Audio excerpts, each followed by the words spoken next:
À chacun son guide intérieur. C'est le thème du live que je vous propose aujourd'hui. Je suis vraiment très heureuse de vous retrouver mensuel. Voilà, et je vous invite à me mettre des commentaires sous cette vidéo pour me manifester votre présence, pour interagir, s'il est possible, en même temps que je vais développer mon sujet. Si vous m'écoutez en replay, je vous invite aussi à me mettre des commentaires. J'aurai beaucoup de plaisir à vous lire, à répondre, voilà, à interagir avec vous également. Je suis Paul Thérault, coach et thérapeute. On me reconnaît à mon logo avec mes 2 fauteuils orange. Un fauteuil pour ma cliente ou mon client et un fauteuil pour moi.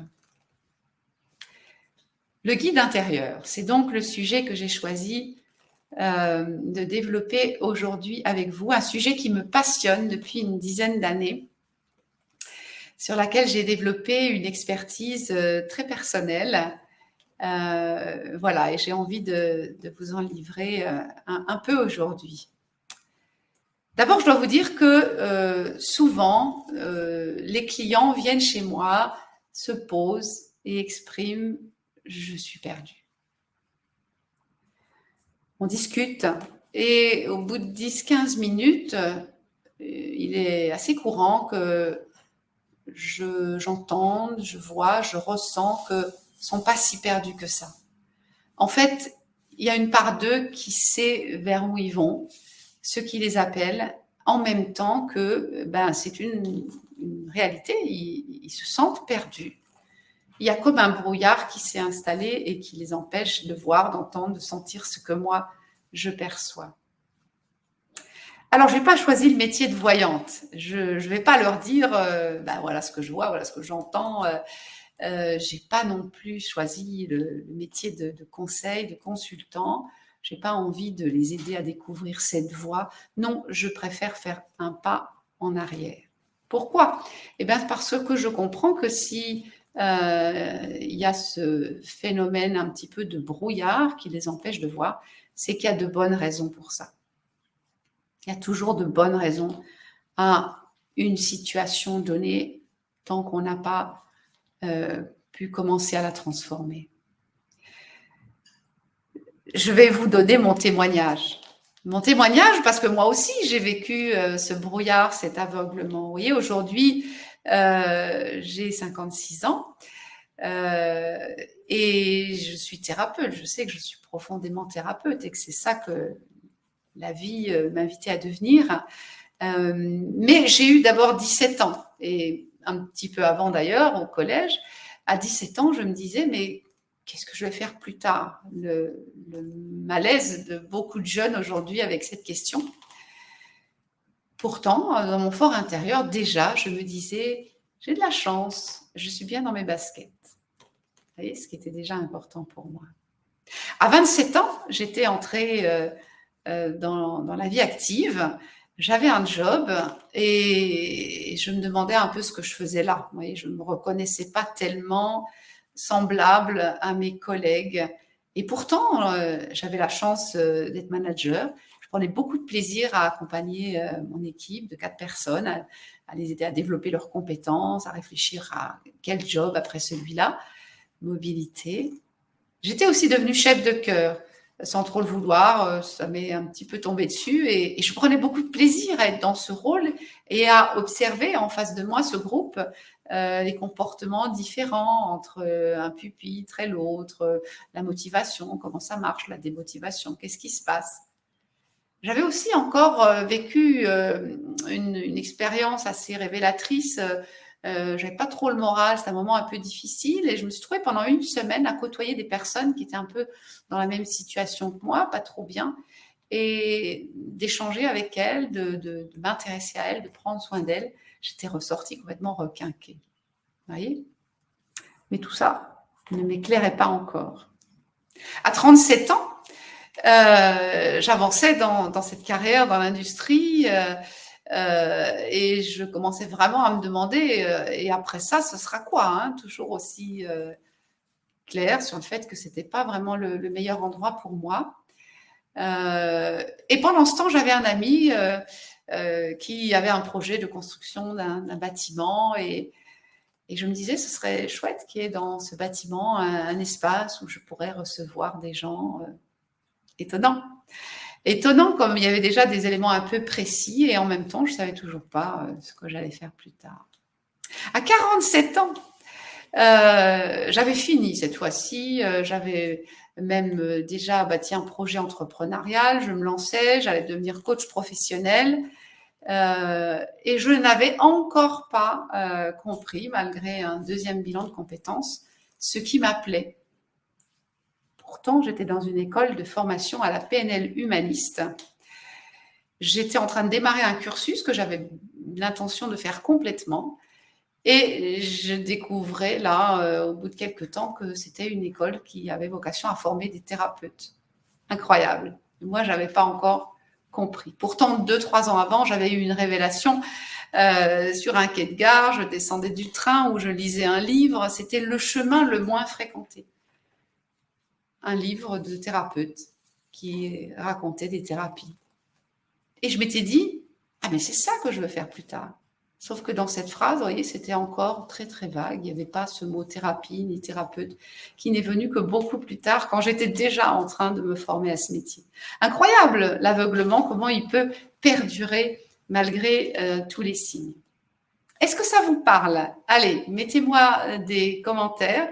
Dites-moi si vous avez vécu aussi ce type de brouillard, si vous reconnaissez a posteriori que vous avez eu aussi des signes que vous n'avez pas tout de suite compris complètement. Voilà, ça m'intéressera beaucoup de lire tout ça. Et moi, j'ai envie maintenant de vous dire, ce phénomène que je comprends comme naturel, nécessaire, important, qu'est-ce qui se passe? J'ai envie de témoigner et je vais développer deux compréhensions que j'ai aujourd'hui. Comment ça se fait qu'il fallait tout ce temps avant que le soleil se lève et que je vois clairement ma mission? La première, c'est qu'à l'époque de l'adolescence, je me croyais attendue dans une voie que j'ai prise pour finir. Vous voyez, une voie mathématique, technique, concret, industrie, usine, machine. Personne ne m'avait dit ça. Peut-être quelques profs de maths qui trouvaient qu'il y avait des capacités, que ça vaudrait le coup de les utiliser, mais personne ne m'avait dit ça. Est-ce que je me faisais des idées? Vous voyez, aujourd'hui, je connais une théorie qui est très importante à connaître pour accompagner les jeunes dans leur orientation, que je transmets d'ailleurs aux collègues qui se forment pour accompagner les jeunes dans cette étape importante de leur vie. Une théorie qu'il faut respecter pour ne pas dévier une route qui est importante pour le jeune à ce moment-là.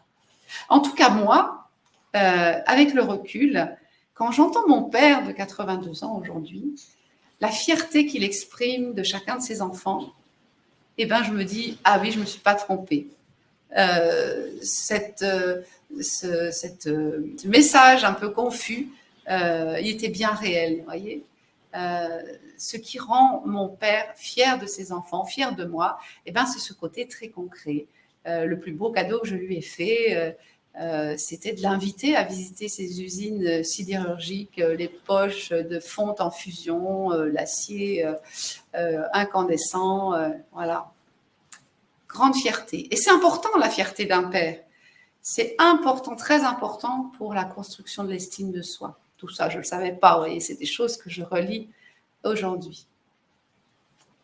Donc voilà, j'étais attendue dans cette voie qui n'était pas vraiment la mienne, mais qui était ma voie pour avancer, pour me construire encore et plus tard pour vraiment devenir qui je suis aujourd'hui. Ça, c'est la première des raisons que je vois aujourd'hui.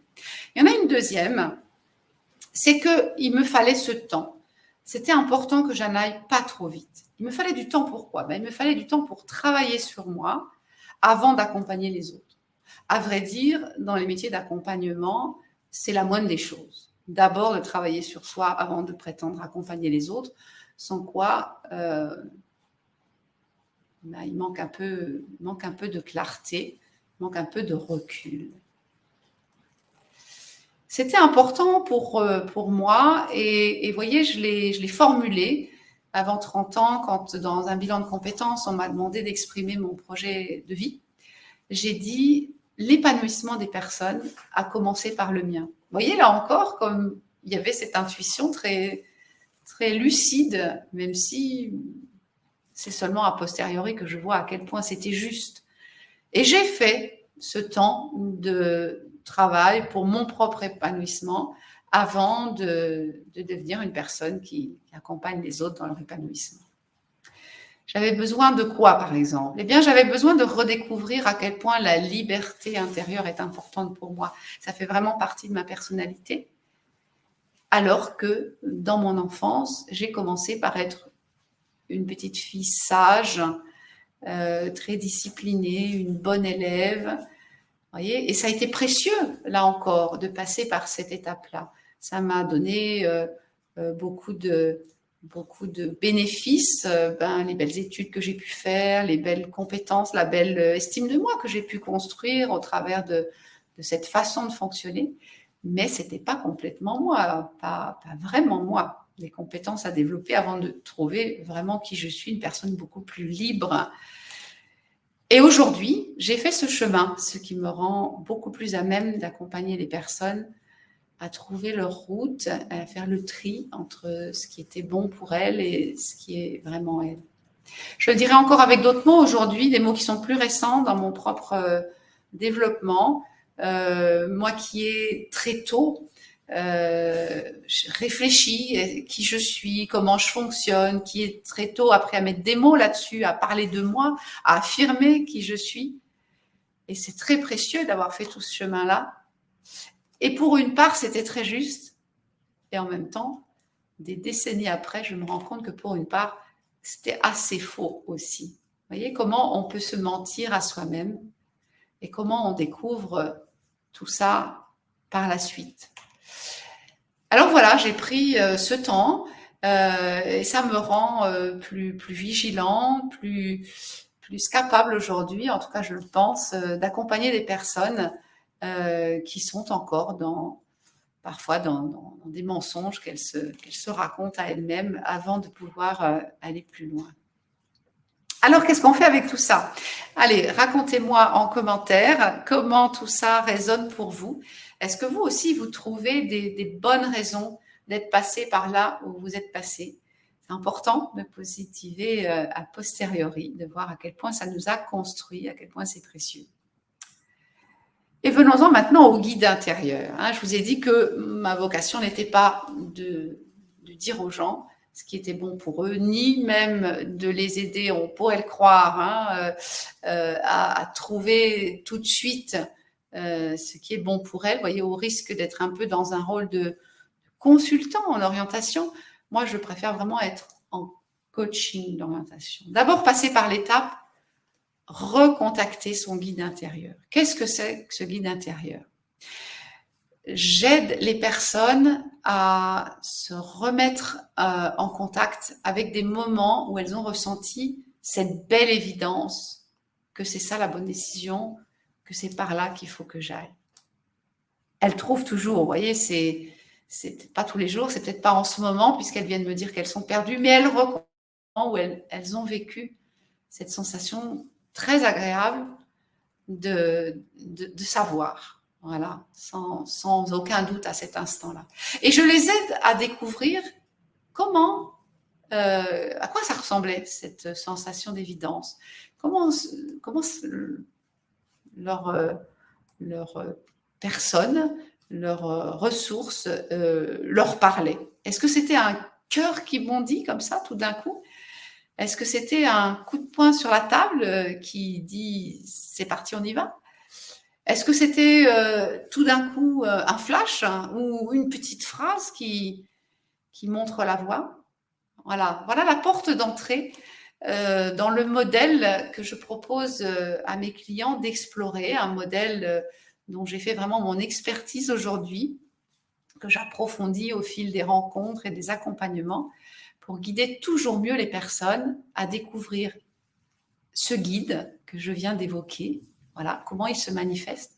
Mais il n'y a pas seulement une part que j'appelle le guide, il y a une autre part que j'appelle l'opérationnel, celle qui se met en route pour concrètement y aller dans cette direction, la concrétiser, cette décision. Voilà, il y a cette part-là qui fonctionne très très bien et qu'on peut assez facilement reconnaître.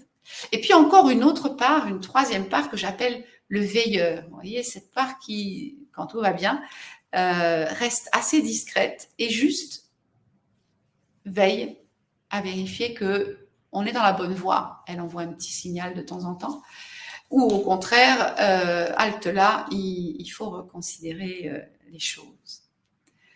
C'est très intéressant d'observer comment les personnes, quand elles découvrent ce fonctionnement, quand elles le découvrent non pas en théorie, mais en pratique pour elles, quand elles découvrent comment ça se passe, les messages du guide, comment ça se passe, les messages du veilleur, comment ça fonctionne, cette part plus opérationnelle, elles retrouvent une grande clarté, une grande confiance dans le fait qu'elles ont tout ce qu'il faut pour trouver leur route. Est-ce que ça vous parle tout ça? Racontez-moi si vous retrouvez un peu de ces messages que vous avez reçus, d'alerte ou de guidage. Voilà. Comment ça se passe quand vous tombez dans le piège du veilleur qui a tendance à se prendre pour le chef et là rien ne va plus? Vous voyez, c'est quand elles sont dans ce piège-là que les personnes viennent me voir et me dire qu'elles sont perdues. Ça tourne en rond là-haut et ça ne donne plus rien d'intéressant. Ou alors c'est un marasme émotionnel et il n'y a plus rien qui avance, ou encore une hyperactivité qui ne donne rien de bon. Voilà, comment sortir de ce piège? Voilà, eh bien, c'est vraiment quelque chose que je trouve passionnant et qui permet à tout un chacun, quand il a recontacté son guide, de retrouver sa voie, de découvrir quand il est prêt le chemin sur lequel il doit avancer. J'espère que tout ça vous aura procuré des petites lumières, que ça aura résonné pour vous, que ça vous aura peut-être donné envie de découvrir votre guide intérieur, ce petit équipage à 3 qui fonctionne très bien, si, je vous l'assure. Et moi, je serais vraiment très curieuse, très intéressée de découvrir comment ça fonctionne pour vous et de vous accompagner, si vous le souhaitez, pour aller construire ce qui est votre vie, votre mission. Voilà, je vous invite à prendre contact par tout moyen que vous trouverez pertinent, téléphone, réseaux sociaux, site internet. Et moi, je vous dis à bientôt, dans un mois, pour le prochain sujet dont je vous révélerai le sujet dès que l'inspiration sera passée par là. À très bientôt. Au revoir.